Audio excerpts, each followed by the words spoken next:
ntabwo ushobora kuba uwo abantu bose bashaka, ntushobora kunyura bose, yewe nta nubwo waba mwiza kuri bose.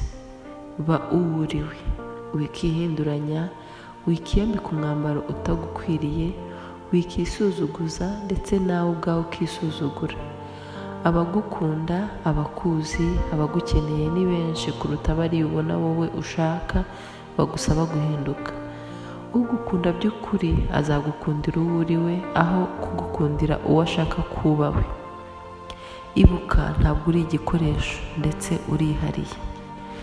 Nubwo biriya utabishoboye, nawe hari ibyo ushoboye ndetse uzi neza kurusha abandi.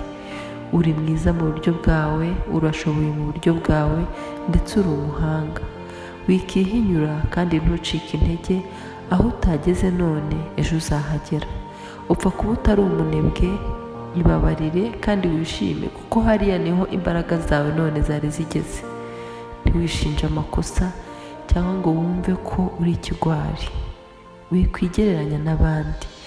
Amagambo y'abakujora banaguca intege ntuyaha agaciro kuko nta n'umwe uzi imbaraga wakoresheje. Komeza kandi buri munsi uharanire kuba mwiza kuruta uwo wari we ejo. Uyu ni umunsi wawe, ubeho unezerewe, buri segonda urinezererwemo kuko nta wamenya, wasanga ari naryo rya nyuma. Ntukibabaze none ngo witege umunezero w'ejo. None niho hawe, nezerwa. Amahoro, umunezero n'ituze bibane natwe twese. Murakoze, mugire umunsi mwiza.